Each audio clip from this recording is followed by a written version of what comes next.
ایک عام صحابی بھی اس کا درجہ اور اس کا مقام کیا ہے؟ اپنے زمانے کے غوث سے بھی افضل ہے، قطب سے بھی افضل ہے، ابدال سے بھی افضل ہے۔ ایک صحابی جو رسول اللہ پر سب سے آخر میں ایمان لانے والا صحابی، سب سے آخر میں، وہ اپنے زمانے کے غوث اعظم سے افضل، اور تمام صحابہ میں سب سے افضل سیدنا ابو بکر صدیق۔ اور افضلیت کا وہ معیار اور وہ عالم ہے کہ اللہ کے نبی صلی اللہ علیہ وسلم نے خود ارشاد فرمایا کہ میری تمام امت کا ایمان ایک پلے میں رکھ دیا جائے، اور ابو بکر کا ایمان ایک پلے میں، تو ابو بکر کا ایمان سب کے ایمان پر بھاری ہے، مگر ابو بکر صدیق سید نہیں ہے۔ پھر آپ ائمہ کی طرف آ جائیں، جو 4 امام ہیں جن کی تقلید بڑے بڑے سید کرتے ہیں، جن کے مقلد سید علماء ہیں، سید اولیاء اکرام ہیں، جن میں امام اعظم ابو حنیفہ پہلے امام، مسلک کے پہلے امام، مذہب کے پہلے امام، سید نہیں ہے۔ امام مالک سید نہیں ہے، امام شافعی سید نہیں ہے، امام احمد ابن حنبل سید نہیں ہے، البتہ امام شافعی قریشی ہے لیکن سید نہیں ہے۔ مجھے بتائیے یہ ولی ہے یا نہیں ہے؟ یہ 4 امام ولی ہے یا نہیں؟ غریب نواز سید ہے، تقلید کس کی کر رہے ہیں؟ امام اعظم ابو حنیفہ کی کر رہے ہیں۔ حضرت بختیار کاکی سید ہے لیکن مقلد امام اعظم ابو حنیفہ کی ہے۔ حضرت بندہ نواز گیسو دراز سید ہے لیکن مقلد کس کے؟ امام اعظم کے۔ اور خود سرکار غوث اعظم سید ہے، ولیوں کے تاجدار ہے، لیکن مقلد امام احمد ابن حنبل کے۔ تو ولی ہونے کے بعد، سید ہونے کے بعد غیر سید اماموں کی تقلید بھی کر رہے ہیں، ان سے علم بھی حاصل کر رہے ہیں۔ اور اگر محدثین کی فہرست دیکھ لیں آپ تو حیران ہو جائیں گے، قرآن کے بعد جو سب سے افضل ترین کتاب مانی جاتی ہے وہ صحیح بخاری۔ صحیح بخاری کے لکھنے والے حضرت امام محمد بن اسماعیل سید نہیں ہے، امام مسلم سید نہیں ہے، امام نسائی سید نہیں ہے، امام ترمذی سید نہیں، امام ابو داؤد سید نہیں، امام ابن ماجہ سید نہیں، امام بہقی سید نہیں، امام حاکم سید نہیں، امام بزار سید نہیں، حضرت امام ابو یعلا سید نہیں۔ جتنے بڑے بڑے محدثین ہیں، کثیر تعداد، چند ایک کو چھوڑ کر ان میں سے کوئی سید نہیں ہے، مگر انہی کی حدیث کی کتابیں آج اسلام کے دین کی اساس بنی ہوئی ہے، انہی کتابوں پر آج ہماری شریعت کا معیار ہے، مگر یہ سید نہیں۔ سلسلہ چشتیہ پہ ذرا نظر دوڑائیں، سلسلہ چشتیہ میں بڑے بڑے اولیاء گزرے جو سرکار خواجہ غریب نواز کے دادا پیر ہے۔ غریب نواز کے کون ہے؟ دادا پیر ہے، جس میں حضرت خواجہ محمد بن ایاز سلسلہ چشتیہ میں دادا پیر ہے غریب نواز کے، سید نہیں ہے۔ حضرت ابراہیم ابن ادھم سلسلہ چشتیہ کے مشائخ میں سید نہیں ہے۔ خواجہ حضرت ممشاد سید نہیں ہے، حضرت خواجہ ابو اسحاق سید نہیں ہے، حضرت شیخ شریف زندانی سید نہیں ہے۔ خود غریب نواز کے پیر و مرشد جن سے غریب نواز مرید ہوئے، جن سے خلافت لیتے ہیں، جن کا نام ہے حضرت خواجہ عثمان ہارونی، وہ سید نہیں ہے۔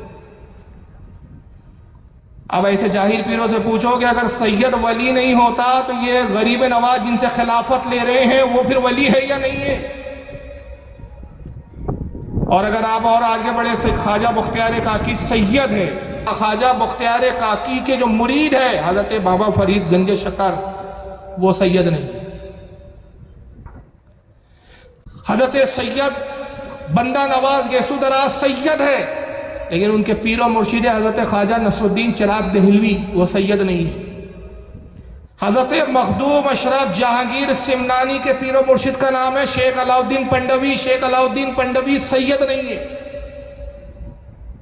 یہ بڑے بڑے سید غیر سید اولیاء سے جا کے خلافتیں لے رہے ہیں، اور خود سرکار غوث اعظم کا سلسلہ قادری اگر دیکھ لے، حضرت معروف قرقی غوث اعظم کے دادا پیروں میں سید نہیں ہے، حضرت سری سختی غوث پاک کے دادا پیروں میں سید نہیں ہے، حضرت شبلی غوث پاک کے پیروں میں ہے لیکن سید نہیں ہے، حضرت جنید بغدادی غوث پاک کے پیروں میں سید نہیں، اور خود غوث اعظم کے پیر و مرشد جن سے غوث اعظم خلافت لیتے ہیں، جن سے بیعت کرتے ہیں، جن سے تعلیم حاصل کرتے ہیں، حضرت ابو سعید محمد مبارک بن علی مخزومی، یہ بھی سید نہیں ہے۔ غوث پاک کا پیر سید نہیں ہے، تو ان سے پوچھو کہ اگر سید ولی نہیں ہو سکتا تو پھر یہ غوث پاک کا سلسلے میں تو کیا کر رہا ہے بھائی؟ اس سلسلے میں تو سب غیر سید بیٹھے ہوئے کئی۔ اور سرکار غوث اعظم کے جو استاد ہیں بڑے بڑے جن سے آپ نے علم ظاہر حاصل کیا، اس میں حضرت ابو سعید محمد بن مبارک مخزومی، یہ نام میں بتا چکا ہوں، حضرت ابو الوفا علی بن عقیل بغدادی یہ غوث پاک کے استاد میں، حضرت ابو غالب محمد بن الحسن باقلابی، حضرت ابو بکر احمد بن مظفر، حضرت جعفر بن احمد السراج، حضرت ابو الحسن بن محمد بن قاضی ابو یعلا حنبلی، حضرت ابو زکریا یحییٰ بن علی تبریزی، حضرت ابو الخیر حماد بن مسلم، یہ سرکار غوث اعظم رضی اللہ تعالیٰ عنہ کے استادوں میں، اساتذہ میں، لیکن ان میں سے کوئی سید نہیں۔ نعرہ تکبیر! حضرت مولانا معراج صاحب قبلہ، مجھے بتائیے غوث اعظم سب غیر سیدوں سے علم حاصل کر رہے ہیں، غوث پاک کو نہیں معلوم تھا کہ یہ سب در والے ہیں، ہم تو گھر والے ہیں؟ آج نتیجہ کیا ہے کہ بہت سارے متکبر سادات میں سے اللہ ان کو ہدایت دے، ہم ان کے سید ہونے پہ اعتراض نہیں کر رہے ہیں، ٹھیک ہے آپ سید قابل تعظیم ہیں، لیکن سید ہونے کا یہ مطلب نہیں ہے کہ آپ علم ہی نہ حاصل کریں، یہ کہہ کر آپ علم سے رخصت لے لیں، علم کو سلام کر دے دوری سے کہ بھئی ہم تو گھر والے ہیں، در والوں سے علم کیوں لیں؟ مگر غوث اعظم نے اپنی زندگی میں اس کو لاہ عمل بنا کر، ایک نمونہ اور ایک ضابطہ بنا کر آپ کو دے دیا کہ میں خود سید ہو کر، آل رسول حسانی حسین سادات میں ہو کر، مادرزاد ولی ہو کر، ولیوں کا سردار ہو کر جن سے مرید ہوتا ہوں وہ بھی سید نہیں ہے، اور جن سے علم ظاہر حاصل کرتا ہوں ان میں ایک بڑی تعداد غیر سادات۔ تو جب میں رسول اللہ کے دین کی طلب میں در والے اور گھر والوں کا امتیاز نہیں کرتا تو تمہیں بھی امتیاز یہ کرنا نہیں چاہیے۔ چنانچہ غوث اعظم نے ان سے علم حاصل کیا، احترام کیا، عزت کی، اپنے اساتذہ کا ادب کیا،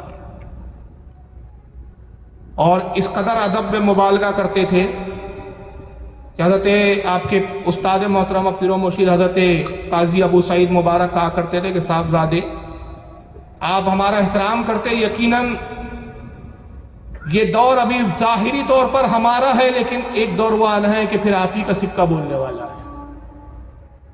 اور اس دوران طالب علمی میں سرکار غوث اعظم نے بڑی مشکلیں، بڑی مشقتیں اٹھائی، بھوک کی شدتیں برداشت کی،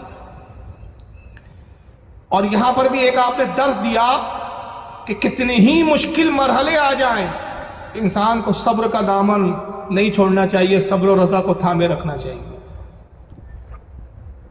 آپ صبر کرتے رہیں، بھوک کی شدت میں آپ کئی دن فاقہ کرتے، لیکن آپ کسی کے سامنے دستے سوال نہیں کرتے، کسی سے مانگتے نہیں تھے، بلکہ آپ خود فرماتے ہیں کہ بھوک کی بات اوقات شدت کا یہ عالم ہوتا ہے کہ جب بھوک برداشت سے باہر ہو جاتی تو میں جنگل نکل جاتا، اور اس غرض سے میں جنگل کی طرف جاتا کہ کوئی جنگلی پھل مل جائے تو اس کو کھا کر اس بھوک کو مٹا دوں، کچھ ایسی کھانے کے لائق پتیاں مل جائے درختوں کی جس کو کھایا جا سکے اور بھوک کو مٹایا جا سکے۔ لیکن آپ فرماتے کہ بعض اوقات ایسا بھی ہوتا کہ میں پتوں پہ گزارا کرتا اور جنگلی پھل بھی نہ ملتے۔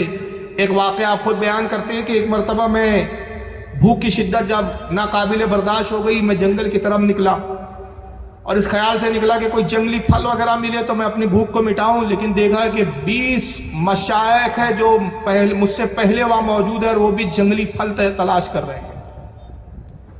آپ فرماتے جب میں نے ان کو دیکھا تو مجھے حیا آئی اور میں نے اپنے دل میں کہا عبدالقادر یہ پہلے سے ہی یہ لوگ ہیں کہ جو اپنی غذا کی تلاش میں جد و جہد میں پریشان گھوم رہے ہیں، تو ایک کسوہ ہو کے خود ان کی امیدوں میں کیوں کمی کر رہا ہے؟ چنانچہ آپ فرماتے کہ میں واپس آ گیا، میں مسجد لوٹ آتا، پیٹ کے بل لیٹ جاتا اور قرآن کریم کی آیت پڑھتا جس کا مفہوم یہ تھا کہ ہر پریشانی اور تکلیف کے بعد راحت۔ فرماتے کہ بغداد میں ایک برج تھا، ایک مینارہ تھا جس پر میں بھوک کے عالم میں اس مینارے پہ چڑھ جاتا اور میرا نفس ہو کرتا، یہاں تک کہ میں نے اپنے بھوک کے ایام میں، اپنے طالب علمی کے ایام میں اس برج پر، اس مینارے پر اتنا قیام کیا کہ اس مینارے کا نام ہی برج عجم ہی پڑ گیا، کیونکہ آپ عجم سے تعلق رکھتے تھے۔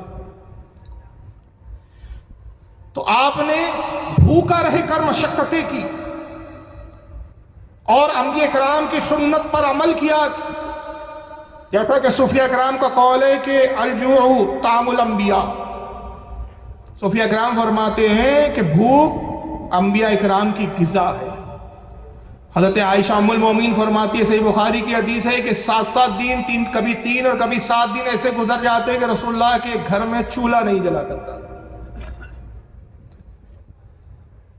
لیکن رسول اللہ صلی اللہ علیہ وسلم کبھی کسی کے سامنے دست سوال نہیں کرتے تھے۔ آپ نے اپنے جد کی اسی سنت کو برقرار رکھا اور اسی تکلیف کے ساتھ آپ علم حاصل کرتے رہے، اور بھوک کو اس لیے برداشت کیا کہ اولیاء اکرام کا یہ قول آپ کے پیش نظر تھا کہ بھوک تزکیہ نفس کا ذریعہ ہوتا ہے، نفس کو مارنے کا ایک ذریعہ ہوتا ہے۔ بھوک نفس میں عاجزی پیدا کرتا ہے، انکساری پیدا کرتا ہے۔ آدمی جب بھوکا ہوتا ہے نا تو عاجزی آتی ہے، اس میں انکساری آتی ہے۔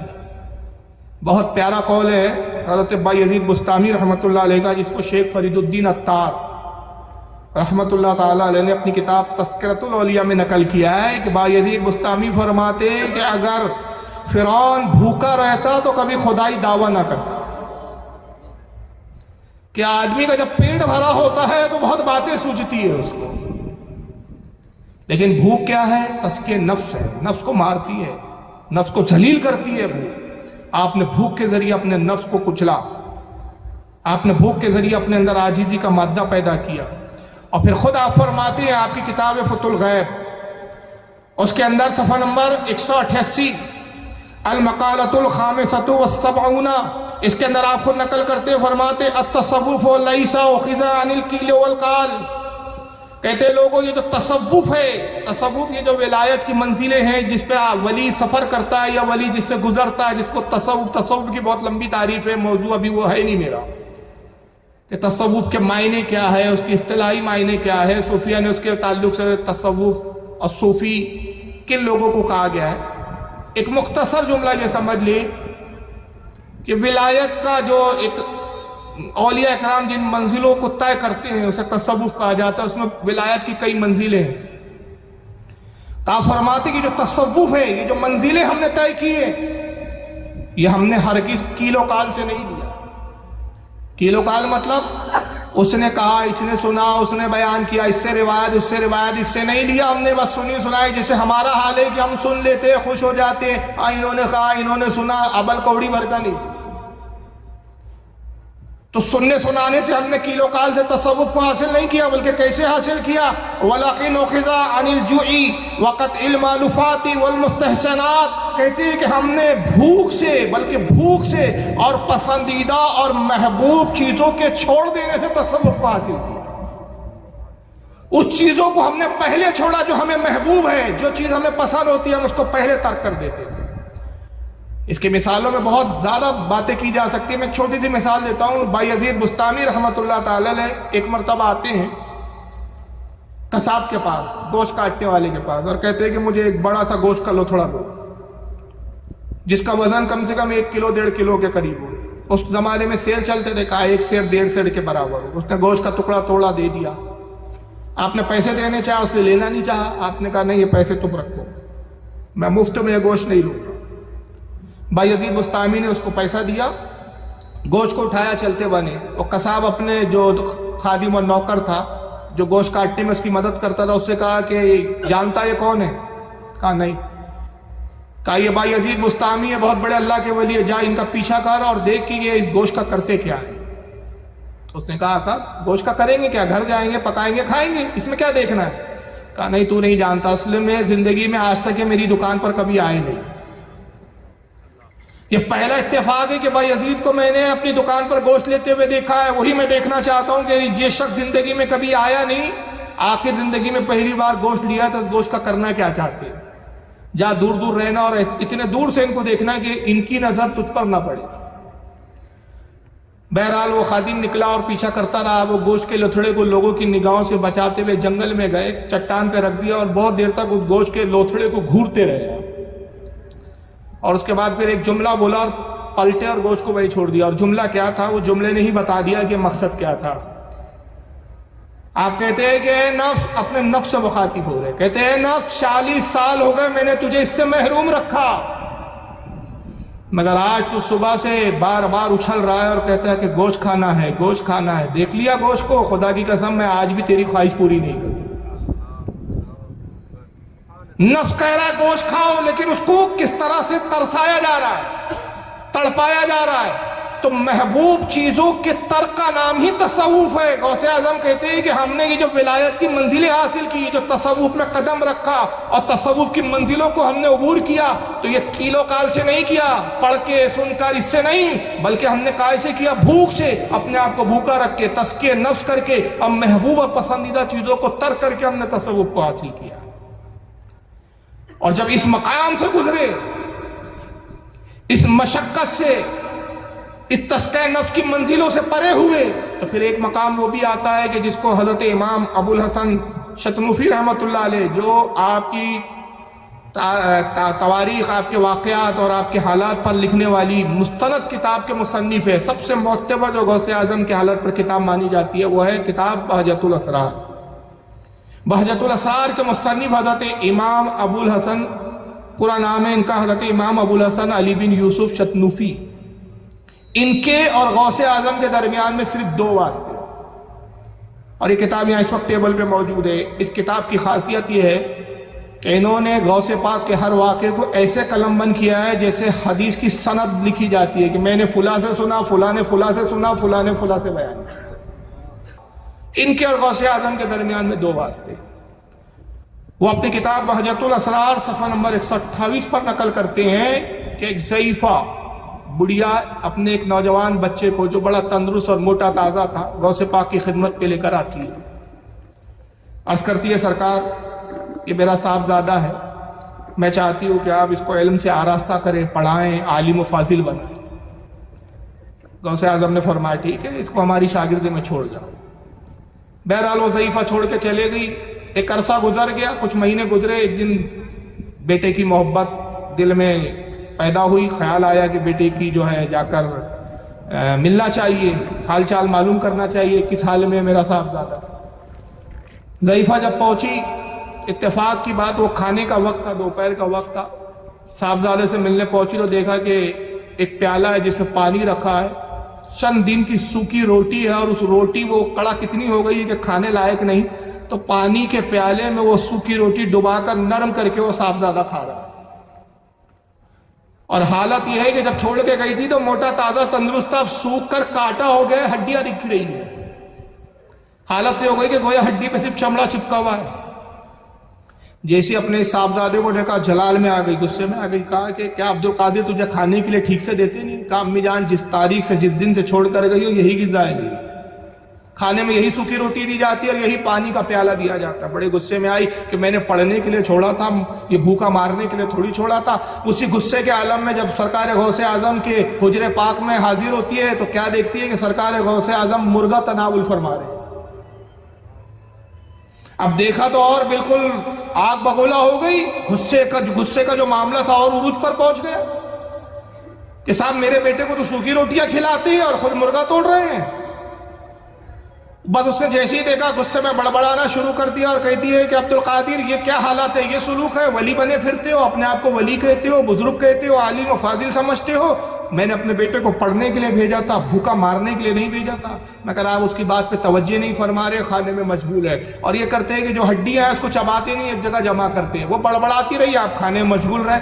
اب آپ اس کی بات کا جواب بھی نہیں دے رہے، توجہ بھی نہیں فرما رہے، تو اس کا اور غصہ بڑھ رہا ہے، تو وہ اور غصے میں کچھ نہ کچھ بولے جا رہی ہے، یہاں تک کہ وہ بولتے رہی اور آپ کھانے سے فارغ ہوئے، ہڈیوں کو جمع کیا اور ہاتھ پھیر کے فرمایا قم باذن اللہ، اللہ کے حکم سے زندہ ہو جا۔ ہڈیوں پہ گوشت چڑھا، چمڑا چڑھا، مرغا کیں کیں کرتے ہوئے زندہ ہو گیا۔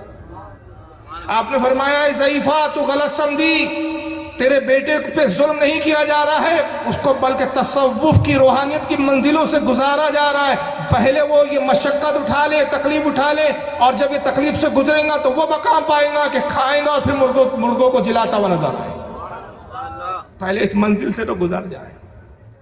تو مقام پانے کے لیے بڑی تکلیفیں اٹھانی پڑتی ہے، بنا تکلیف کے کوئی چیز ملتی نہیں ہے، آسانی سے کوئی چیز دستیاب نہیں ہوتی، اور یقین مان لیجئے جو چیز آسانی سے مل جائے اس کی قدر بھی انسان کے نزدیک ہوتی نہیں ہوتی۔ یہی وجہ ہے کہ دنیا میں مومن کو تکلیف ہوتی ہے، اور اللہ کے رسول کی حدیث پاک ہے، سرکار نے کہا دنیا مومن کے لیے قید خانہ ہے اور کافر کے لیے جنت ہے۔ اور وہ اس لیے قید خانہ ہے، تکلیفیں اس لیے، پریشانیاں اس لیے، دشواریاں اس لیے، ظلم تشدد اس لیے مسلمانوں پہ ہو رہا ہے کہ یہ تکلیفوں سے جب گزروں گے اور جب جنت میں جاؤں گے تو جنت کی نعمت کا پھر احساس ہوگا۔ اور احساس کیسا ہوگا کہ ایک حدیث میں آقا فرماتے ہیں کہ جب مومن کو جنت کے قریب لے جایا جائے گا اور جیسی جنت کا پہلا ایک جھونکا آئے گا ہوا کا، تو کہے گا خدا کی قسم دنیا میں نے کوئی تکلیف پایا ہی نہیں تھا، ایسی راحت محسوس ہوگی۔ اور کافر کو جب جہنم کی طرف لے جایا جائے گا، جہنم کا ایک گرم ہوا کا ایک جھونکا ہلکا سا آئے گا، کافر کہے گا خدا کی قسم میں نے دنیا میں کوئی راحت پایا ہی نہیں۔ تو اگر یہاں مسلمانوں پہ ظلم ہو رہا ہے، تشدد ہو رہا ہے، تو یہ مت سوچئے کہ صاحب ہم اہل ایمان ہیں تو یہ اللہ تعالیٰ یہ سب کیوں گوارا کر رہا ہے، ہم ہی پہ ظلم کیوں ہو رہا ہے، ظالم ہم پر غالب کیوں ہو رہے ہیں۔ نہیں، یہ ہماری آزمائش ہے، یہ تکلیفوں سے گزارنا اس لیے کہ تکلیفوں سے گزرے تو اس کی نعمتوں کا احساس ہو۔ اب ہمارا کام یہ ہے کہ ہم ان تکلیفوں پہ صبر کریں اور اپنے ایمان کو مضبوط بنائیں اور آخرت کی تیاریاں کریں۔ تو سرکار غوث اعظم نے اپنی زندگی میں تعلیم دی کہ اگر ولایت کا مقام چاہیے، درجہ چاہیے، تو یہ مشقتیں اور تکلیفوں سے گزرنا ہوتا ہے، اور جب انسان یہ تکلیفوں سے گزرتا ہے تو مقام ملتا ہے۔ پھر وہ بھی ایک مقام سرکار غوث اعظم کی زندگی میں آتا ہے کہ جب آپ علم ظاہر سے پوری طرح آراستہ ہو گئے اور فارغ التحصیل ہو گئے، علم مکمل ہوا آپ کا، تو سرکار صلی اللہ تعالی وسلم خواب میں تشریف لاتے ہیں اور فرماتے صاحبزادے اب تم تو ظاہری طور پر بھی علم سے آراستہ ہو گئے، علم باطن تو تم کو پہلے ہی دیا جا چکا ہے، اب تم واعظ و نصیحت کہو اور اپنے واعظ حسنہ سے لوگوں کی اصلاح کرو، لوگوں کو دین کی طرف راغب کرو، لوگوں کو ایمان کی طرف بلاؤ، لوگوں کو دعوت دو اسلام کی۔ آپ عرض کرتے ہیں کہ اے جد کریم، اے نانا جان، میں عجمی ہوں، میری مادری زبان فارسی ہے، آپ فارسی سے فارس کے رہنے والے تھے۔ گیلان جو علاقہ ہے جس کو جیلان کہتے ہیں، یہ فارس کا شہر ہے، فارس جو ایران کا شہر ہے جس کو اب ایران کہا جاتا ہے، وہاں کی جو زبان تھی وہ زبان کون سی تھی؟ فارسی تھی، آپ فارسی مادری زبان تھی آپ کی۔ اور یہ جو تھا بغداد یا عراق میں یہاں کی زبان جو تھی مادری زبان یہاں کے لوگوں کی عربی تھی۔ آپ عرض کرتے ہیں کہ اے جد کریم، ہے میرے نانا جان، یہاں عربی بولی جاتی ہے، یہاں فصیح و بلیغ خطبہ اور علماء اور فضلاء ہیں، ان کے سامنے مجھے بولنے میں ہچکچاہٹ ہوتی ہے، یہ اہل زبان ہے، میری زبان کو پکڑ لیں گے، میری زبان میں خامیاں نکالیں گے۔ یہی وجہ ہے کہ میں ہچکچاتا ہوں کہ ایسے فصیح و بلیغ زبان کے جاننے والوں کے بیچ کیسے واعظ و نصیحت کا سلسلہ شروع کریں۔ اللہ کے نبی صلی اللہ علیہ وسلم نے کہا صاحبزادے اپنے منہ کو کھولو۔ خواب میں یہ منظر دیکھ رہے ہیں، غوث اعظم نے منہ کو کھولا، اللہ کے نبی نے 7 مرتبہ اپنا لعاب دہن عطا فرمایا۔ آپ اپنا لعاب نکالتے ڈالتے کہتے صاحبزادے اور لو، 1 بار 2 بار 7 بار آپ نے لعاب دیا۔ اس کے بعد جب آپ صبح بیدار ہوئے تو فرماتے ہیں کہ رسول اللہ کے لعاب کی چاشنی میں اپنے منہ میں محسوس کر رہا تھا، لیکن اب بھی مجھ میں اتنی ہمت پیدا نہ ہوئی، ارادہ تو ہوا کہ میں اب خطاب شروع کروں، لیکن ہمت نہیں ہو پا رہی تھی۔ اسی کشمکش میں دن گزر گیا، رات میں دیکھتے ہیں کہ حضرت مولا کائنات علی مرتضیٰ رضی اللہ تعالیٰ عنہ خواب میں تشریف لاتے ہیں۔ کہتے صاحبزادے کیا تمہارے جد تمہارے نانا کا حکم کافی نہ تھا کہ مجھے آنا پڑا؟ تم واعظ و نصیحت کیوں نہیں کرتے؟ تو کہتے ہیں کہ اے جدی مجھے جو ہے ڈر لگتا ہے، ہچک ہوتی ہے۔ آپ نے کہا منہ کھولو۔ حضرت غوث اعظم نے اپنا دہن کھولا، منہ کھولا، مولا کائنات نے اپنا لعاب دیا اور پھر آپ نے اپنا 6 مرتبہ لعاب عطا فرمایا۔ غوث اعظم عرض کرتے ہیں کہ حضور رسول اللہ نے تو 7 مرتبہ دیا تھا، آپ 6 مرتبہ دے رہے، ایک اور مرتبہ عطا کریں۔ فرمایا نہیں، رسول نے 7 بار دیا، میں حضور کے برابری نہیں کر سکتا۔ اور اس کے بعد جب صبح ہوئی تو آپ نے اعلان کیا کہ آج میں واعظ کہوں گا۔ چنانچہ آپ نے اپنے ہی مدرسے میں خطاب کرنا شروع کیا۔ آپ کے استاد کا وصال ہو چکا تھا، حضرت ابو سعید محمد مبارک رضی اللہ تعالیٰ عنہ، اور وہ انتقال سے پہلے وصیت کی تھی کہ اب میری مسجد پر جو ہے عبد القادر جو ہے میری مسجد کو سنبھالیں گے۔ بہرحال آپ نے خطاب شروع کیا اور آپ کے خطاب کا اثر یہ ہوا کہ مجمع بڑھنا شروع ہوا۔ پھر آپ مدرسے سے منتقل ہو کر مسجد میں تشریف لائے، مجمع پھر بڑھا، مسجد بھی تنگ ہو گئی۔ مسجد میں خطاب کرنے لگے، مسجد تنگ ہو گئی. اس کے بعد پھر آپ شہر کے ایک میدان میں آئے، میدان بھر گئے، اور نتیجہ یہ ہوا کہ پھر لوگوں نے خواہش کی کہ عبدالقادر آپ کا واعظ اور خطاب سننے کے لیے لوگ دور دور سے آتے ہیں، اب یہ میدان بھی تنگ ہو گیا ہے تو بہتر ہے کہ شہر کے باہر آپ کسی جنگل کے کسی بڑے سے کھلے علاقے میں خطاب کریں. چنانچہ آپ بڑے علاقے میں پھر خطاب کرنے لگے، اور علماء فرماتے کہ ایک وقت میں 2-2 لاکھ لوگوں کا مجمع جمع ہو جاتا تھا. دور دور سے لوگ سفر کر کے آتے تھے آپ کا خطاب سننے کے. اور آپ کی کرامت کا یہ عالم تھا کہ اس زمانے میں مائک اور لاؤڈ اسپیکر نہیں تھے. جب آپ خطاب کرتے تو پہلا فرد جتنی تیزی کے ساتھ، جس صفائی کے ساتھ آپ کی آواز کو سنتا تھا، آخری فرد تک بھی آپ کی آواز ویسی منتقل ہوتی. اور اس واعظ و نصیحت کا کیا ہوا خود حضرت امام ابو الحسن چتنوفی رحمۃ اللہ علیہ نقل کرتے ہیں، اور حضرت امام محمد بن یحییٰ قلائد الجواہر میں اس کو نقل کر دے. غوث اعظم کے اس قول کو انہوں نے دونوں بزرگوں نے نقل کیا کہ سرکار غوث اعظم فرماتے ہیں کہ میرے واعظ میں حتیٰ کہ یہودی اور عیسائی بھی آتے اور میرا واعظ سنتے، پھر اسلام پر اعتراض کرتے، میں جواب دیتا، اور نتیجہ یہ ہوتا کہ میرے واعظ سے اور میرے جوابات سے ان کے دل کھل جاتے، اور اللہ کے فضل و کرم سے پھر وہ اسلام قبول کرتے. اور نتیجہ یہ ہوا کہ میرے اس واعظ کی برکتوں کا اثر یہ ظاہر ہوا کہ 5000 یہودوں اور نصارہ نے صرف میرے واعظ کی بنیاد پر میرے ہاتھ پر اسلام کو قبول کیا. اور آپ فرماتے ہیں کہ 2 لاکھ سے زائد وہ افراد ہیں جنہوں نے گناہوں سے میرے ہاتھ پر توبہ کی. 2 لاکھ سے زائد افراد ہیں. تو یہ غوث اعظم رضی اللہ تعالیٰ عنہ کا خطاب کا عالم تھا، یہ تقریر کا عالم تھا. اور تقریر کیسے ہوتی تھی؟ حضرت امام ابو الحسن فرماتے ہیں کہ جب آپ خوف الہی پر بیان کرتے، واعظ ختم ہوتا تو کئی جنازے اٹھتے تھے. خوف الہی میں لوگوں کی روحیں نکل جایا کرتی تھی. سنجیدگی کے ساتھ خطاب ہوتا تھا، واعظ و نصیحت ہوتی تھی، اس میں رسول اللہ کی حدیثیں ہوتی، شریعت کے احکام ہوتے، لوگوں کو امر بالمعروف کی تلقین ہوتی، برائیوں سے روکنا اور بھلائیوں کی طرف بلانا آپ کا یہ واعظ کا بیان ہوتا. اور صرف آپ خطیب ہی نہیں تھے بلکہ اپنے وقت کے مفتی عالم بھی ہو چکے.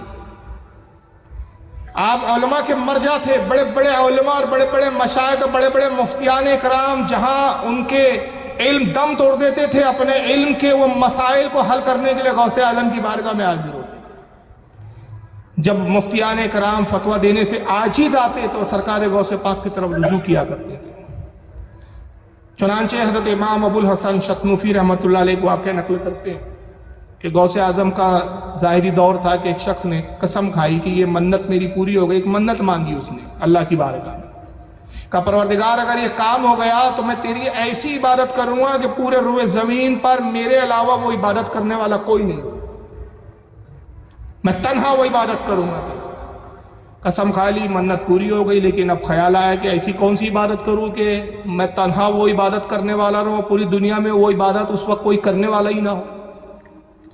بڑا پریشان ہوا، وہ بہت سوچا، کچھ سمجھ میں نہیں آیا. علماء کی طرف، مفتیان کرام کی طرف اس نے رجوع کیا اور استفتاء کیا، فتویٰ پوچھا. سارے مفتیان کرام عاجز آگے کہا کہ تیری قسم ہی فضول ہے، تو نے بےہودہ قسم کھائی ہے، غلط قسم کھائی ہے، بہتر یہ ہے کہ اپنی قسم کو توڑ اور اس کا کفارہ دے دے. اس نے کہا نہیں، کفارہ تو نہیں دوں گا، کچھ تو حل لوں گا، آپ غور کرو. آخر میں تمام مفتیان کرام نے فیصلہ کیا کہ سرکار غوث اعظم کی طرف رجوع کیا جائے.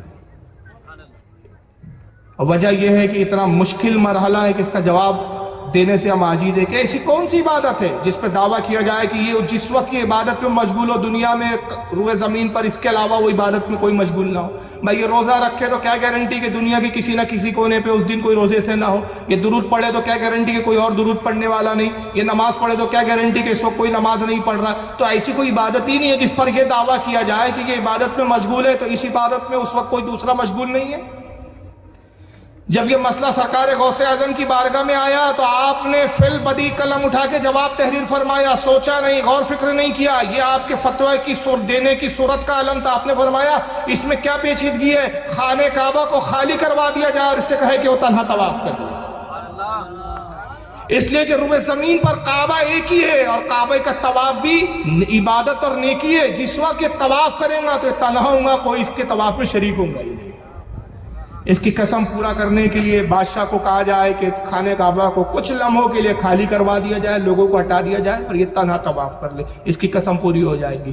تو اندازہ لگائیے کہ سرکار غوث اعظم رضی اللہ تعالیٰ عنہ اپنے وقت کے کتنے بڑے مفتی تھے کہ وہ مسائل کے جہاں پر مفتیان اکرام اپنے گھٹنے ٹیک دیا کرتے تھے، سرکار غوث اعظم منٹوں میں، گھڑی بھر میں ان مسائلوں کو حل فرما دیا کرتے تھے۔ اور شریعت پر آپ کا عمل اور تقوی، باوجود اس کے کہ آپ غوث وقت تھے، غوث وقت کیا غوث زمانہ ہے، بلکہ امام مہدی تک آپ کا یہ پورا زمانہ آپ کی غوثیت کا زمانہ ہے، پورا یہ زمانہ آپ کی غوثیت عظمیٰ کا ہے، سارے ولی آپ کے ماتحت ہے۔ بلکہ اعلیٰ حضرت فرماتے ہیں کہ کوئی ولی ہی اس وقت تک ولی نہیں بنتا جب تک اس کی ولایت کی سند پر آپ اپنی مہر نہ لگا دیں۔ لیکن شریعت سے بے باک نہیں ہو گئے کہ میں تو اب غوث عالم ہوں، غوث اعظم ہوں، غوثیت عظمیٰ اور غوثیت کبریٰ کے منصب پر فائز ہوں، مجھے شریعت کی کیا پابندی کی ضرورت نہیں، بلکہ جتنا مقام بلند ہوتا ہے اتنی شریعت کی پابندی بڑھتی ہے۔ حضرت مخدوم اشرف جہانگیر شبنانی رحمۃ اللہ تعالیٰ علیہ فرماتے ہیں لطائف شریفی میں، یاد رکھو کہ شریعت پرکھنے کی کسوٹی ہے، شریعت پرکھنے کی کسوٹی ہے، شریعت پر ولی کو پرکھا جاتا ہے، ولی سے شریعت نہیں پرکھی جاتی۔ کتنا پیارا جملہ، اس کی اہمیت کو آپ سمجھیں۔ اور آج زمانہ کیا آ گیا، ہمارے پیر صاحب ایسا کرتے، ابے تیرے پیر کی حیثیت کیا ہے، یہ بتا کہ شریعت کیا کہتی ہے۔ اگر تیرا پیر شریعت پر عمل کرتا ہے تو پیر ہے، شریعت پر عمل نہیں کرتا تو وہ پیر نہیں ہے۔ کہ شریعت جو ہے وہ کسوٹی ہے، جو شریعت پر عامل ہے وہ ولی ہے، اور جو شریعت پر عامل نہیں وہ ولی ہو ہی نہیں سکتا۔ بلکہ یہاں تک کہ حضرت جنید بغدادی رحمت اللہ تعالیٰ علیہ جو غوث پاک کے دادا پیروں میں فرید الدین عطار ان کا یہ قول نقل کرتے تذکرۃ الاولیاء صفحہ 212 پہ کہ فرماتے ولی وہ ہے جو اللہ رسول اور اللہ رسول کی اطاعت کرے، اور اس طرح وہ اللہ رسول کی اطاعت کرے کہ اس کے ایک ہاتھ میں قرآن ہو اور دوسرے ہاتھ میں حدیث رسول۔ اگر اس کے ہاتھ قرآن اور حدیث رسول سے خالی ہے تو پھر فرماتے ہیں کہ وہ ولی نہیں ہے بلکہ وہ زندیق ہے۔ زندیق کہتے ہیں وہ مجوسیوں کو جو آگ کے پجاری ہوتے ہیں یا دین کے منکر کو زندیق کہا جاتا ہے۔ مگر یہ زمانہ بڑا عجیب ہو گیا ہے صاحب، شریعت پہ ولی نہیں پرکھے جا رہے، ولی صاحب ایسا کرتے اس لیے جائز ہے، اور ولی صاحب کر کے ہمیں ایسے ایسے ولی پیدا ہو گئے، ایسے ایسے پیر پیدا ہو گئے کہ نیٹوں پہ ویڈیو دیکھ کر آدمی حیران ہے۔ بیچ میں ایک پیر صاحب کو دیکھا لڑکیوں سے چپٹے ہوئے رہتے جب، عورت چمٹو پیر صاحب ہے، ولی صاحب ہے، قوالی ہو رہی ہے صاحب، ہزاروں لاکھوں کے نوٹ داڑھی منڈے قوالوں پہ نثار کر دے رہے ہیں صاحب، پیر صاحب ہے صاحب، کرامت ہے ان کی۔ اور ایک عجیب نیا فیشن چلا، پھولوں کے اندر ہی دفن ہو جا رہے ہیں گردن تک، دیکھے ہوں گے اس طرح کے ویڈیو آئے، اتنے گلاب کے پھول ڈالے کہ پیر صاحب کی گردن دکھ رہی ہے باقی کچھ دکھ ہی نہیں رہا ہے۔ کیا ہے صاحب، یہ پیر ہیں، یہ ولی ہیں ہمارے حضرات۔ ارے کیا کرامت کیا ہے آپ کے حضرت کی، بھائی اتنے بڑے پیر صاحب ہیں کہ صاحب عورتیں پیر دباتی ہیں، بڑے بڑے سیٹ مرید ہیں۔ مولانا روم فرماتے ہیں کہ یہ ولی نہیں ہے بلکہ کیا ہے، کارے شیطان می کند نامش ولی، گر ولی ایس تو لعنت بر ولی۔ کام شیطان کے کرتا ہے اور کہتا ہے کہ میں اللہ کا ولی ہوں، اگر یہی ولی ہے تو فرماتے کہ ایسے ولی پر پھر اللہ کی لعنت ہے۔ کام تو شیطان کے کرتا۔ یاد رکھیے شریعت راستہ ہے، یہ اعلیٰ حضرت کا قول ہے۔ اعلیٰ حضرت کیا فرماتے، بڑی پیاری تشریح کی ہے آپ نے اس کی، شریعت راستہ ہے، طریقت سواری ہے۔ شریعت راستہ ہے، طریقت سواری ہے، حقیقت نشان منزل ہے اور معرفت منزل مقصود ہے۔ تو جب تک شریعت کے راستے پر نہیں چلیں گا نشان منزل تک پہنچیں گا ہی نہیں، معرفت کی منزل تک نہیں پہنچیں گا۔ آگے آ جائیے بھائی تھوڑا سا، پیچھے کچھ لوگ کھڑے ہوئے ہیں۔ تو سرکار غوث اعظم چونکہ ولیوں کے سردار تھے اس لیے شریعت پر بھی سب سے بڑھ کر آپ کاربن تھے اور شریعت پر فائز تھے۔ یہاں تک کہ لکھا گیا کہ ایک مرتبہ آپ سفر میں پیاس کی شدت محسوس ہوتی ہے، اچانک کالے بادل چھاتے اور بارش ہونا شروع ہوتی ہے۔ یہاں تک کہ زمین پوری جل تھل ہو گئی. آپ نے کچھ پانی کو نوش فرمایا, پھر وہ کالے گھنے بادل چھٹے اور ایک نور ظاہر ہوا, ایک روشنی بڑی تیز, اتنی تیز روشنی کہ آنکھیں چندی آ جائیں, اور نور سے آواز آتی ہے, عبد القادر میں تیرا رب ہوں, عبد القادر میں تیرا رب ہوں, اور عبد القادر تجھے خوشخبری ہے کہ میں تیری عبادت اور ریاضت سے بڑا خوش ہوا, اور جتنے حرام کام تھے سب میں نے تجھ پر حلال کر دیے, نعوذ باللہ, حتیٰ کہ میں نے تجھ پہ آج سے نماز بھی معاف کر دی. جیسی یہ نور سے آواز آئی, آپ پر ہم ہوتے تو خوش ہو جاتے, ارے واہ یار کمال ہو گیا بھائی, اللہ راضی ہو گیا, یہ نور ہے, اللہ تو نور ہے. قرآن میں اللہ نے فرمایا اللہ نور السماوات والارض, اللہ زمین و آسمان کو نور ہے, نور ہے, اللہ تو نور. روشنی آئی, ظاہر ہو گیا, آواز ہو گئی, بھائی اب ہو گیا, اللہ نے کہہ دیا, بشارت دے دی, آج سے نماز معاف, سارے حرام حلال ہو گئے. مگر وہ غوث اعظم تھے, آپ نے فرمایا لا حول ولا قوت الا باللہ العلی العظیم. جیسی لاحول پڑا سارا نور دھواں ہو. کون تھا وہ؟ ابلیس, شیطان. آواز آئی, عبد القادر آج تجھے تیرے علم نے بچا لیا. دیکھیے دوسرا حملہ تھا. ہم ہوتے تو اپنے علم پہ گھمنڈ کرتے, کہتے ہاں دیکھا نا, ہوں نا, میں بھی عالم ہوں کہ نہیں, علم رکھتا ہوں کہ نہیں. لیکن غوث اعظم دیکھا, مردود پھر دھوکہ دیتا ہے, مجھے میرے علم میں نہیں, میرے اللہ نے بچایا. یہ میں فضل خدا بندی قدوس سے بچا ہوں. دور سے آواز کیا آتی ہے. اب یہ جملہ بہت خاص ہے تاریخی, یہ واقعے کا خاص جملہ حصہ ہے. کہتا عبد القادر اب تک تو میرے قابو میں نہیں آیا, خدا کی قسم اسی طریقے سے 70 ابدالوں کو اب تک گمراہ کر چکا ہوں. کن کو گمراہ کر چکا ہوں؟ عام مسلمان کو نہیں کہہ رہا ہے, وہ مسلمانوں کو گمراہ کر چکا ہوں, 70 ابدالوں کو. تو اندازہ لگائیے کہ کتنا بڑا ازلی دشمن ہے وہ انسانوں کا, کہ جب 70 ابدالوں کو گمراہ کر دے تو آج کے پیر صاحب کس کھیت کی مولی ہے. تو اب اگر کوئی سنترا نکالے تو ولی مت سمجھو آپ, بھائی سنترا نکال دیا حضرت نے, انگوٹھی نکال دیے, ہاتھ میں سے انگوٹھی دے دیے, فلا کر دیے, پیٹ پہ ہاتھ لگائے تو پتھری باہر آ گئی, بہت بڑے ولی ہے. یہ معیار نہیں ہے, بلکہ معیار کیا ہے, شریعت پر پابند ہے یا نہیں. یہاں تک کہ بزرگان دین فرماتے ہیں, کئی بزرگوں نے اقوال نقل کیے ہیں کہ اگر کسی کو پانی پہ چلتا ہوا دیکھو ولی نہ سمجھو, کسی کو ہوا میں اڑتا ہوا دیکھو ولی نہ سمجھو, جب تک یہ نہ دیکھ لو کہ رسول اللہ کی شریعت پر پابند ہے یا نہیں. تو معیار کیا ہے؟ رسول اللہ کی شریعت. اور اس واقعے میں خاص بات ہے, دیکھیے یہاں غوث اعظم نے ایک تعلیم دی. جب ان سے پوچھا گیا, ابن تیمیہ نے اس کو لکھا ہے. خاص بات ہے کہ اس واقعے کو سنیوں نے تو لکھا ہی ہے, اہل سنت کے. شاہ عبدالحق مودودی سے دہلوی نے اخبار الاخیار میں لکھا ہے, امام ابو الحسن شتنوفی نے بہجت الاسرار میں لکھا ہے, قلائد الجوار میں حضرت امام محمد یحییٰ طاسفی نے لکھا ہے, اس کو بہت سارے علماء نے لکھا. لیکن ابن تیمیہ نے بھی اپنے فتاوے میں جلد 1 صفحہ 172 پر لکھا. اور ابن تیمیہ جو غیر مقلدوں کے بہت بڑے علامہ ہے, وہ کہتے ہیں کہ پھر غوث اعظم سے پوچھا گیا کہ حضور آپ نے کیسے جانا کہ یہ شیطان ہے, آپ کو کیسے پتہ چلا؟ آپ نے کہا صرف ایک بات سے, کہ میرے آقا پر جب حرام حلال نہ ہوا تو میں تو اپنے نبی کا غلام ہوں, مجھ پر حرام حلال کیسے ہوا؟ تو یہاں سے ایک بات پتہ چلی, بھائی نماز کیوں نہیں پڑھتے پیر صاحب؟ نہیں ہم پر معاف ہے. تو کون ہے, تیری اوقات کیا ہے کہ تجھ پہ نماز معاف ہے؟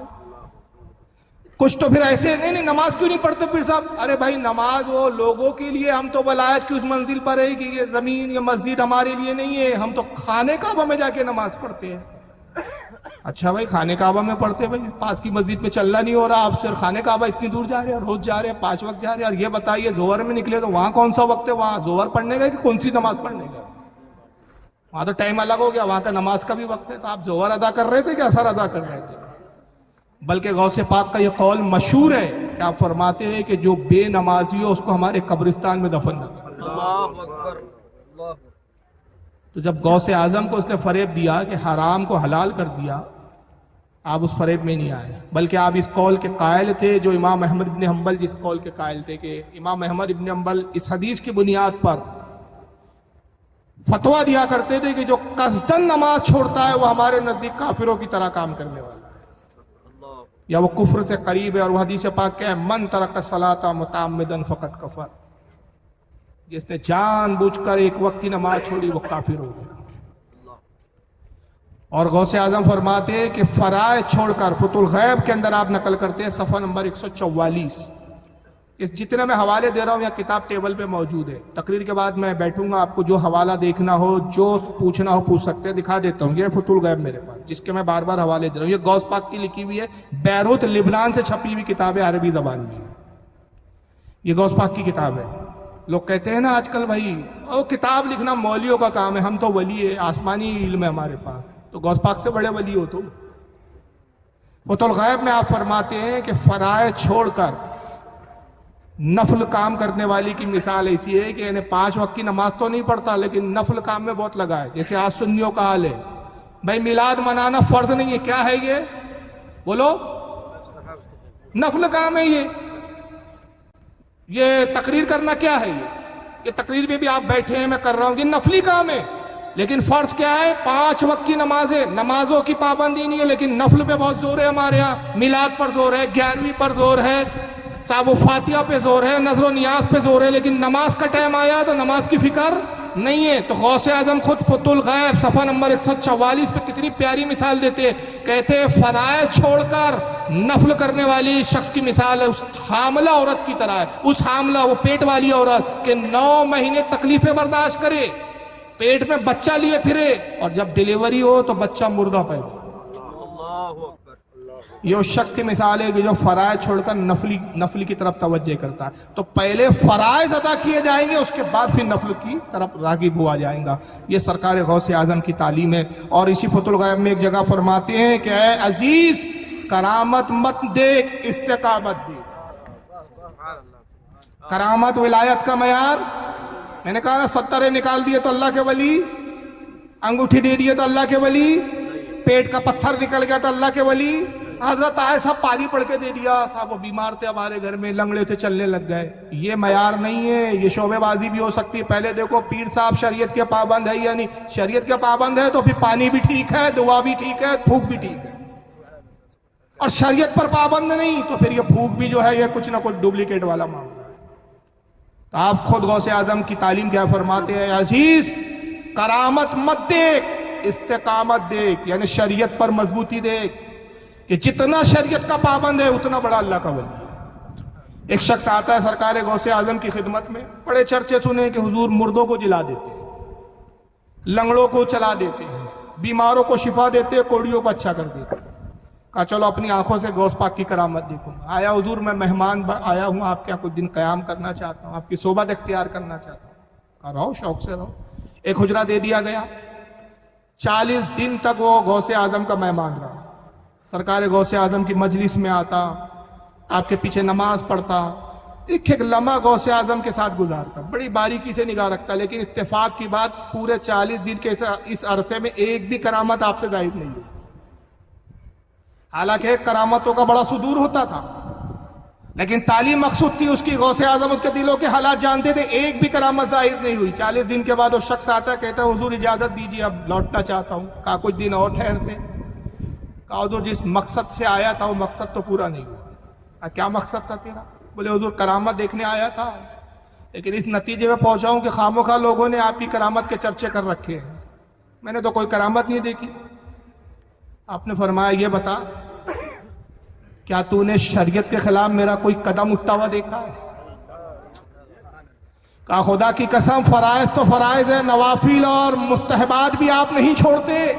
خدا کی قسم آج تک میں نے ایک قدم آپ کا شریعت کے خلاف اٹھتا ہوا نہیں دیکھا. آپ نے فرمایا عزیز شریعت پر عمل کرنا یہی میری سب سے بڑی کرامت. تو حقیقی کرامت کیا ہے بولو؟ شریعت پر عمل کرنا. یاد رکھیے کرامت دھوکہ بھی دیتی. آپ کی اہلیہ تھی, آپ کی بیوی, اور آپ کے صاحبزادے تھے حضرت ابو محمد عبد الجبار. ان کی ابو محمد ان کی کنیت تھی, عبد الجبار نام تھا, غوث اعظم کے صاحبزادے تھے. تو حضرت ابو محمد عبد الجبار رضی اللہ تعالیٰ عنہ کہتے ہیں کہ میری والدہ غوث پاک سے ملنے آیا کرتی تھی. اپنے الگ الگ بیویوں کے گھر بنایا رکھے تھے آپ نے, اور آپ اپنی خانقاہ میں رہتے اور اپنی بیویوں کو وقت دیتے تھے, باریاں مقرر تھی. تو کوئی بیوی کبھی کبھار آپ سے کسی ضرورت, کسی سامان کی طلبی کے لیے کوئی ضرورت ہے گھر کی, تو خانقاہ حاضر ہوتی تھی. تو حضرت ابو محمد عبد الجبار رضی اللہ تعالیٰ عنہ کہتے ہیں کہ میری والدہ اکثر اس وقت آتی کہ رات میں مجمع نہیں ہوتا تھا, دن میں ملنے ملانے والے ہوتے. اب پردہ نشین خاتون تھی, ظاہر ہے غوث پاک کی بیوی ہے, تو رات میں اب آتی. تو والدہ کی کرامت یہ تھی کہ آپ انگلی پہ پھونک مارتی, ایک شعلہ بلند ہوتا اور شعلے کی روشنی میں آپ راستہ طے کرتی. اور اس واقعے کو کون لکھ رہے ہیں؟ اس کو ملا علی قاری نے اپنی کتاب نزہۃ الخاطر الفاتر کے اندر نقل کیا, صفحہ نمبر 98, اور اعلیٰ حضرت الملفوظ نے بھی اس کو بیان کیا.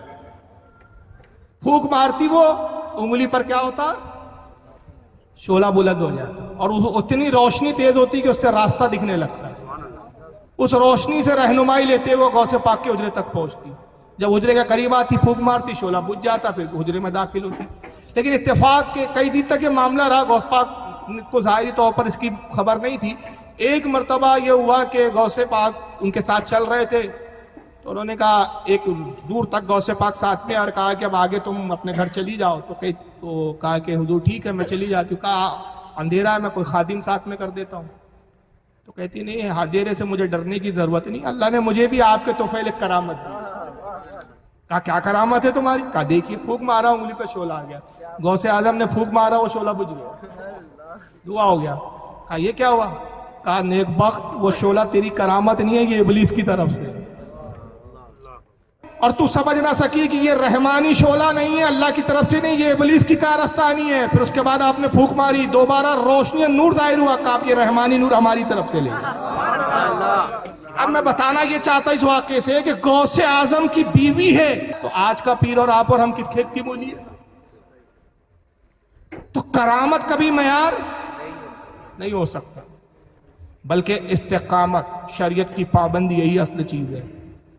اور باوجود غوث اعظم, کرامت پہ تو میں ذکر ہی نہیں کر رہا کیونکہ آج کا موضوع کرامت نہیں ہے, ورنہ کرامت تو اتنی ہے کہ پھر بیان کرتے کرتے یہ رات ایک کیا کئی راتیں کم پڑ جائیں. ہماری تعلیمات پر ہم بات کر رہے ہیں, تو یہ تعلیمات دی غوث پاک نے کہ استقامت دیکھو, کرامت مت دیکھو. اور دوسری چیز آپ میں عاجزی اور انکساری, عاجزی اور انکساری کا یہ عالم تھا. جبکہ تھوڑا سا اگر کسی کو پاور آ جائے نا تو صاحب وہ کنٹرول میں نہیں آتا کسی کے, پھر تو کسی کے باپ سے نہیں سمجھتا. مگر غوث اعظم تمام بلیوں کے تاجدار, صاحب کرامت, مگر اس کے باوجود بہت عاجزی تھی. اور عاجزی کیوں تھی؟ عاجزی اس لیے کہ ولی میں عاجزی ایک ہنر ہوتا ہے. یاد رکھیے, بزرگان دین فرماتے ہیں کہ عاجزی حضرت آدم علیہ السلام کی وراثت, یہ حضرت آدم کی سنت ہے. عاجزی کیا ہے؟ اگر عاجزی نہ ہوتی تو توبہ نہ کرتے, توبہ کی, اور توبہ کی تو پھر جنت سے آئے تھے, جنت کی طرف لوٹ گئے. عاجزی حضرت آدم کی سنت ہے, اور گھمنڈ اور غرور کس کا طریقہ ہے؟ یہ ابلیس کا طریقہ ہے, آج تک اڑا ہوا ہے. اور یاد رکھیے, انبیاء اکرام, اولیاء اکرام, باوجود اس کے کہ اللہ تعالیٰ ان کو بڑے منصب عطا کرتا ہے, مگر یہ منصب پر مغرور نہیں ہوتے, غرور نہیں کرتے, گھمنڈ نہیں کرتے, عاجزی اختیار کرتے. میں نے ایک واقعہ پڑھا تھا تو ہل گیا تھا. انبیاء کا کیا حال تھا, تو ہماری اوقات کیا ہے. ہم چھوٹی چھوٹی باتوں پہ فقر اور گھمنڈ ظاہر کرتے ہیں, ایک دوسرے پہ فوقیت ظاہر کرنے لگتے ہیں, ایک دوسرے کو سپرلیٹ کرنا چاہتے ہیں. موسیٰ علیہ السلام کوہ طور پر جاتے ہیں, اللہ سے ہم کلام ہوئے. رب تبارک و تعالیٰ نے ارشاد فرمایا, موسیٰ کل جب کوہ طور پر لاؤ تو اپنی پوری امت پہ ایک نظر ڈالنا, اور تیری امت میں جو سب سے بڑا گناہ گار ہو اس کو کوہ طور پر ساتھ میں لے آ. میں دیکھنا چاہتا ہوں کہ تیری امت میں تیرے نزدیک سب سے بڑا گناہ گار کون ہے, تو کس کو سب سے بڑا گناہ گار, خطا کار سمجھتا ہے؟ حضرت موسیٰ نے وعدہ کیا, پروردگار میں بنی اسرائیل کے سب سے بڑے گناہ گار کو کل ڈھونڈوں گا, تلاش کروں گا اور تیری بارگاہ میں حاضر کروں گا. موسیٰ علیہ السلام آئے. دوسرا دن جب وہ کوہ طور پر جانے کا وقت آیا تو آپ تنہا کوہ طور پر جا رہے, ساتھ میں کوئی نہیں. کوہ طور پر پہنچے, رب نے ارشاد فرمایا, موسیٰ وہ گناہ گار کو نہیں لائے. کہ رب کائنات, میں نے پوری بنی اسرائیل پہ نظر ڈالی, میں نے اپنے سے بڑا گناہ گار کسی کو نہیں پایا. اللہ بتائیے, نبی ہے. رب نے ارشاد فرمایا, موسیٰ بس یہی عاجزی تو ہم دیکھنا چاہتے تھے, اور اسی عاجزی نے تجھے یہ شرف دیا کہ ہم تجھ سے ہم کلامی کر رہے ہیں. تو جو جتنا جھکتا ہے اتنا اس کا مقام و مرتبہ بلند ہوتا ہے. اور یہی رسول اللہ میں عاجزی تھی. سرکار تو تمام انبیاء کے سردار، ساری کائنات کا مالک بنا دیا پروردگار، مگر اس کے باوجود عالم کیا تھا؟ صحیح بخاری کی حدیث ہے، مسلم میں موجود ہے، ترمذی میں ہے، نسائی میں ہے، امام احمد نے مسند میں احمد میں لکھا، امام ابن ابی شیبہ نے المصنف میں لکھا، میرے پاس متعدد حوالے ہیں کہ ایک یہودی اور ایک مسلمان کا آپس میں جھگڑا ہو گیا. یہودی نے کہا کہ موسیٰ علیہ السلام اور یونس علیہ السلام سب سے افضل. مسلمان نے کہا نہیں، ہمارے نبی تمام انبیاء سے افضل ہے، موسیٰ سے بھی افضل ہے، حضرت یونس سے بھی افضل ہے.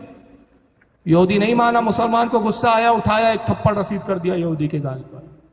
یہودی رونے لگا، غصہ آیا، اس کو کہا چل تیری شکایت میں تیرے ہی نبی محمد سے کرتا ہوں صلی اللہ علیہ وسلم.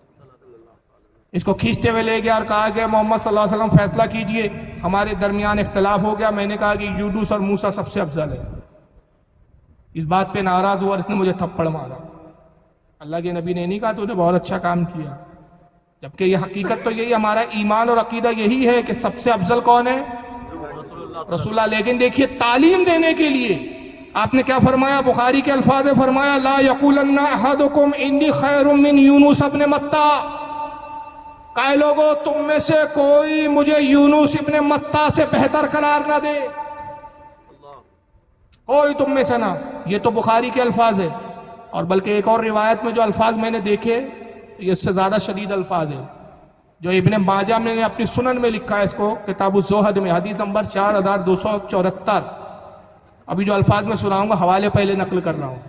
مسند احمد میں امام احمد اس کو لائے حدیث نمبر 9831. امام حاکم المستدرک میں لائے ہیں حدیث نمبر 4122.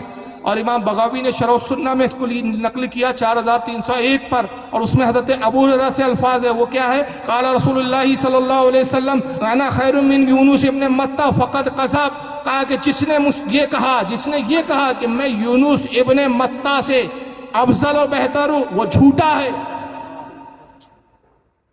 حالانکہ جھوٹ تو نہیں ہے، حقیقت کیا ہے؟ حقیقت یہی ہے کہ حضور تمام نبیوں سے افضل ہے. عاجزی یہ رسول اللہ کی سنت ہے. اور ابو بکر صدیق کی عاجزی کا کیا حال تھا؟ حضرت امام احمد، ان کی کتاب امام احمد ابن حنبل کی الزہد، اس کی حدیث نمبر 560 ہے کہ ابو بکر صدیق اکثر یہ کہتے کاش میں ابو بکر نہ ہوتا بلکہ کسی مومن کا پہلو کا ایک بال ہو. کہاں کا بال ہوتا؟ سینے کا نہیں. حضرت عمر کہتے تھے میں کاش ابو بکر کے سینے کا بال ہوتا. اور حضرت ابو بکر عاجزی میں کیا کہتے تھے؟ کاش میں کسی مومن کے پہلو کا ایک بال ہوتا. تو یہ عاجزی جو ہے نا، یہ زیور ہے مومن کا. یہی وجہ ہے کہ عالم کے لیے بھی حکم ہے کہ اپنے علم پر گھمنڈ نہ کرے، غرور نہ کرے، بلکہ کیا کرے؟ عاجزی اختیار کرے. لیکن جو آج کل فیشن چلا ہے نا، میں عالم، لوگوں پہ روب ڈالنا. سرکار فرماتے ہیں کہ جو اس بنیاد پر علم حاصل کرے، اس غرض سے علم حاصل کرے کہ اپنے سے کمتر پہ فوقیت ظاہر کرے اور اپنے علماء سے جھگڑے لڑے، اللہ کے نبی فرماتے اس پہ اللہ اور فرشتوں کی لعنت. علم اس لیے حاصل نہیں کیا جاتا کہ کمتروں پہ اپنی فوقیت بتائی جائے اور علماء سے بحث و مباحثے کیے جائے، بلکہ علم عاجزی سکھاتا ہے. چنانچہ امام طبرانی رحمۃ اللہ تعالیٰ علیہ المعجم الاوسط اور معجم الصغیر دونوں اپنی اس کتاب کے اندر حدیث پاک نقل کرتے ہیں. اس کو دہلوی نے بھی مسند الفردوس میں لکھا ہے اور بھی علماء نے لکھا ہے کہ حضرت عبداللہ ابن عمر کہتے ہیں کہ من قال انا عالم فهو جاہل. جو خود اپنی زبان سے کہے کہ میں عالم ہوں وہ سب سے بڑا جاہل. یہ عالم کو نہیں کہنا ہے میں عالم ہوں، بلکہ یہ دوسروں نے کہنا چاہیے آپ عالم ہیں. اعلیٰ حضرت فاضل بریلوی خود وقت کے مجدد ہے. مجدد کیا ہوتا ہے؟ تمام علماء کا جو ہے سردار ہوتا ہے. یہ مجدد کا مقام ہوتا ہے. لیکن اعلیٰ حضرت خود مجدد ہونے کے بعد کیا کہتے تھے اپنے تعلق سے؟ حقیر، فقیر، سراپا، تقصیر، احمد رضا بریلوی.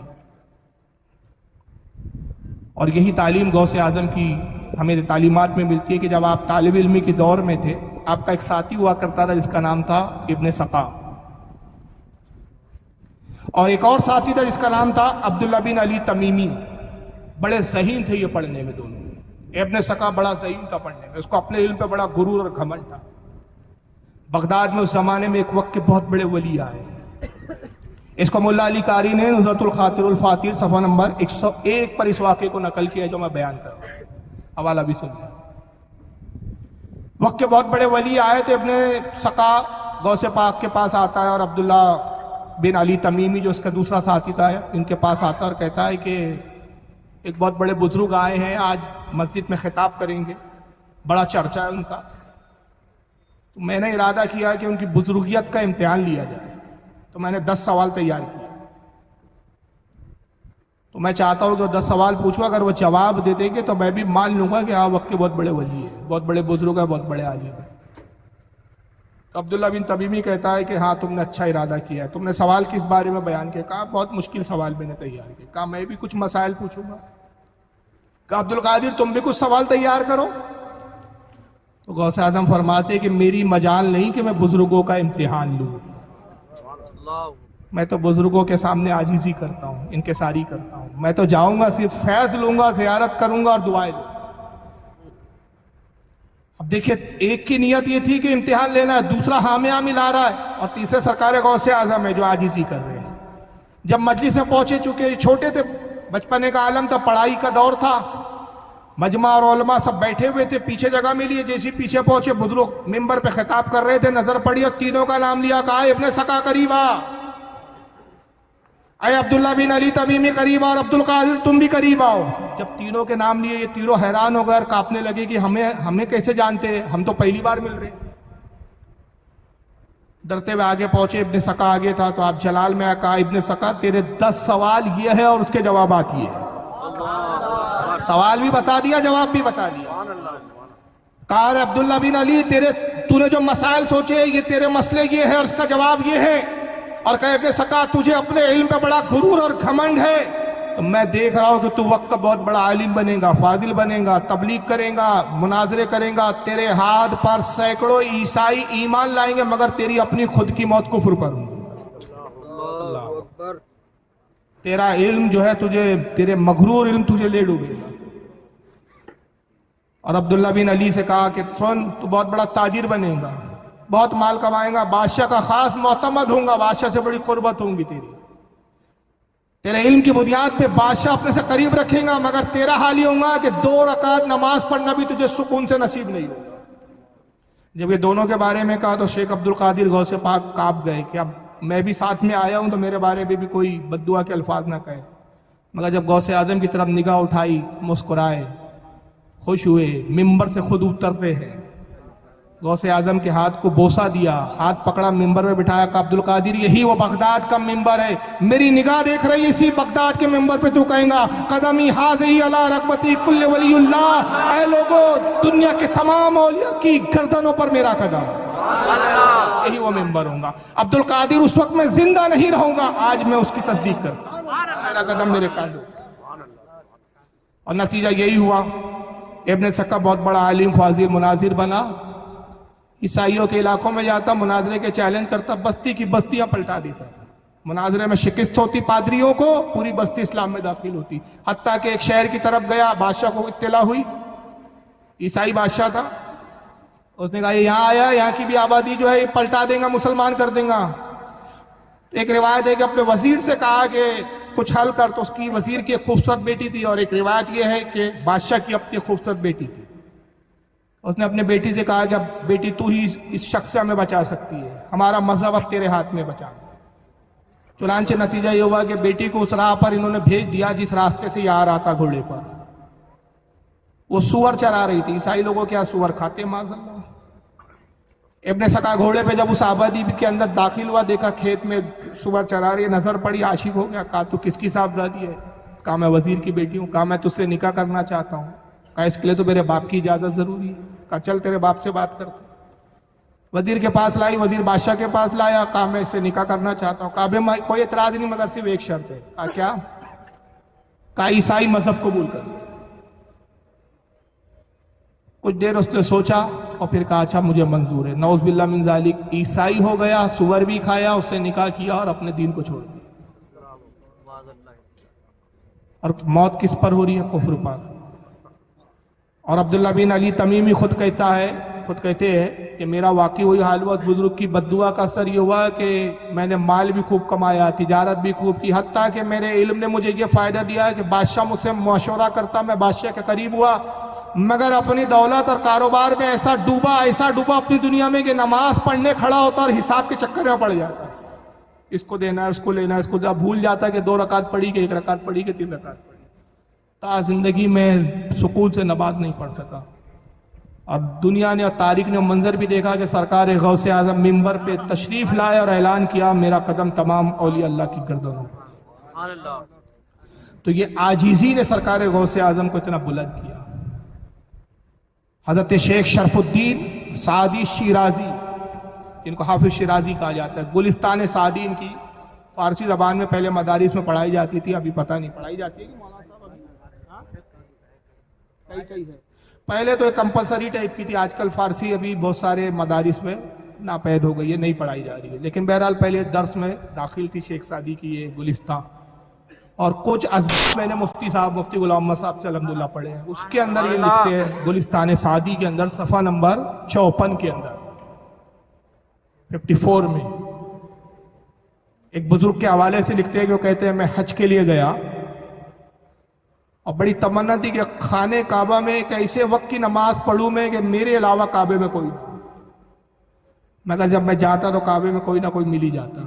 سردی کے دن تھے، ایک رات میں اٹھا اور کہا کہ آج خانہ کعبہ میں شاید بڑی شدید سردی ہے، سخت سردی ہے، آج تو کوئی نہیں ہوگا۔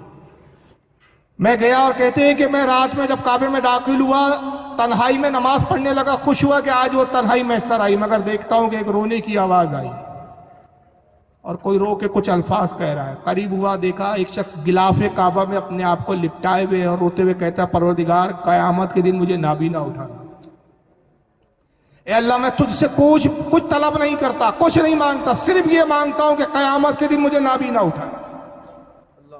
بزرگ کہتے ہیں میں بڑا حیران ہوا کہ کتنی عجیب دعا ہے اس شخص کی۔